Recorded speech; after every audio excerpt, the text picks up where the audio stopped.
Guys आपने भी सुना होगा कि कुत्ते और बिल्ली भूतों को देख सकते हैं, लेकिन क्या ये बात सही है? तो अगर साइंटिस्ट की माना जाए तो कुत्ते अपने सबकॉन्शियस माइंड के थ्रू अलग अलग एनर्जी लेवल को महसूस कर सकते हैं, और वहीं एक्सपर्ट्स के अनुसार जो आत्माएं होती हैं उनका एनर्जी लेवल अलग होता है, जिसको ये कुत्ते अपने सबकॉन्शियस माइंड के थ्रू महसूस कर लेते हैं और जिस वजह से ये भौंकने लगते हैं। गाइस ये तो नहीं कहा जा सकता कि कुत्तों को भूत दिखते हैं या नहीं, लेकिन कुत्ते महसूस जरूर कर सकते हैं। वैसे गाइस सबकॉन्शियस माइंड की ये पावर छोटे बच्चों में भी होती है, जो कि बड़े होने के साथ साथ कम होती चली जाती है।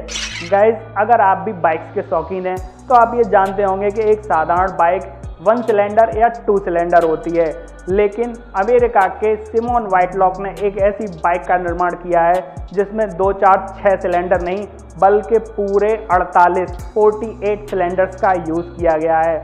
और गाइस इतने सारे सिलेंडर्स लगे होने की वजह से इस बाइक की पावर 4200 सीसी है। अगर मोटा मोटा देखा जाए तो लगभग 3 कार्स के बराबर इस एक बाइक की पावर है। और गाइस इसी खासियत की वजह से ये बाइक वर्ल्ड रिकॉर्ड बना चुकी है कि ये सबसे ज़्यादा सिलेंडर्स वाला व्हीकल है। गाइस क्या 0 वाट का बल्ब होता है? तो जवाब है बिल्कुल नहीं, क्योंकि कोई भी इलेक्ट्रॉनिक आइटम सही अगर वो यूज़ हो रहा है तो वो कुछ ना कुछ मात्रा में इलेक्ट्रिसिटी तो कंज्यूम करेगा ही करेगा।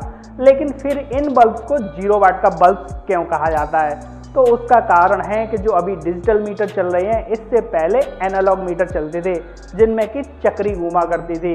तो गाइस वो मीटर इन बल्ब्स को डिटेक्ट नहीं कर पाते थे, मतलब ये बल्ब अगर जलते रहें तो काफ़ी देर तक उन मीटर्स में कोई भी हलचल नहीं होती थी। इस वजह से इन बल्ब को 0 वाट का बल्ब कहा जाने लगा और तब से ये टर्म ट्रेंड में आ गया। लेकिन गाइस अब डिजिटल मीटर इन बल्ब्स को भी डिटेक्ट कर लेते हैं। गाइस ये सवाल तो हम सबके मन में कभी ना कभी जरूर आता है कि आखिर इस एटीएम मशीन में कितना पैसा होता है। तो आपकी जानकारी के लिए बता दूं कि एक एटीएम मशीन में मैक्सिमम 88 लाख तक रुपए आ सकता है, लेकिन इतना रुपया मशीन में डाला नहीं जाता।